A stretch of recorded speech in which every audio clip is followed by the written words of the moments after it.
Leftism is racism. I mean, leftism is racism. And this is an important point because they're always picking out one guy and twisting one guy, Trump, or any Republican that they can get their hands on, and twisting his words, making it sound like he's racist in some way.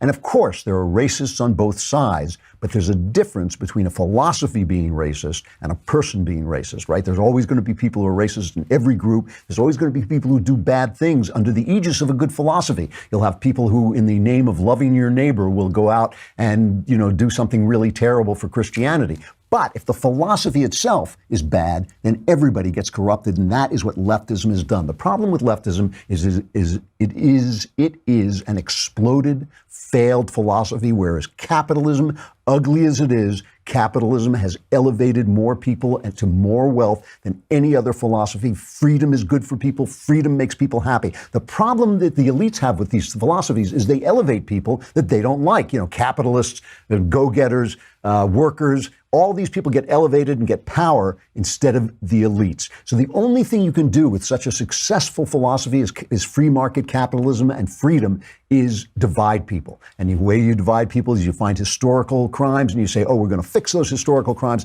by turning everything around. Oh, you were racist against black people. Well, now we're going to be racist against white people. Oh, men were nasty to women. Well, now women are going to be nasty. Hooray, hooray. Now we have a lot of nasty women and racist black people. And it's great. So, but the problem is this costs all of us. It's not just evil. It is evil in itself, of course, because when you adopt the evil standards, what happens is they think, well, those white guys are powerful and they're racist, so now we'll be racist and we'll be powerful. But of course, you just turn into racist. You just degrade yourself. You degrade everybody with it. But the problem is, if you look at the world through the lens of race, which now is all leftism does, everything is about race. Everything they look at everything through the lens and through the filter of race. Everything gets distorted because racism is stupid. Racism is evil. It's bad stuff. And one of the things we are dealing with is we're dealing with the failure of our first black president. We had a first black president, good for us, good for the fact that people would elect it. I always knew they would. I think they would elect a Jewish president. I think that the Americans really just want people who do the job. That's all they care about.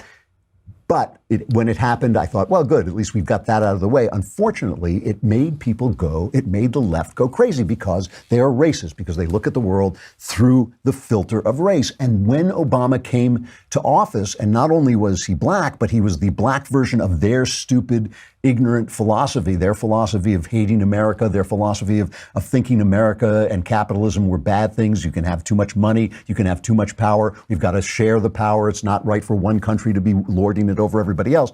Now, their stupid philosophy was dressed up as a black guy, and they thought, great, this is, and just to go back for a minute, just to remind you of the kind of fog of bliss, the people, CNN and the rest of these bad reporters think we're attacking them because we're standing behind Donald Trump, and Donald Trump is attacking them because they don't like him. But we're attacking them for what they did under Obama, because they abandoned their posts under Obama because they were just so dreamy about it. I mean, I know that it's not fair to pick on Chris Matthews. He's a leftist. He's an open leftist. But I think he did represent how the press felt when Obama was elected. Just to remind you, this is cut 14. Here is Morning Joe. Even Joe Scarborough is shocked by the dreamy fog of euphoria and bliss that Chris Matthews is in. I want to do everything I can to make this thing work, this new presidency work, and I think that is the that successful your job? model. You just talked about yeah, that is my job. You said my your job is as to a help this journalist country. is to make this presidency work. It's to make this work successfully, because this country needs a successful presidency. And here's Jeff Zeleny, who we were laughing at yesterday because he was laughing at Michelle Wolf while she was making jokes, those ugly, disgusting jokes that she was making. And then he went on TV and said, oh, she went way over the line, way over the line. But here he is as the New York Times White House correspondent asking the tough questions of the new President Obama. During these first 100 days, what has surprised you the most about this office, enchanted you the most about serving in this office, humbled you the most, and troubled you the most? Now, let me write this down. Surprised, troubled. I've got, what was the first one? Surprised. Surprised. Troubled. Troubled. Enchanted. Enchanted. Nice. And humbled. And what was the last one? Humbled? Humbled. Thank you, sir. It's hard to know how he stood up under those questions.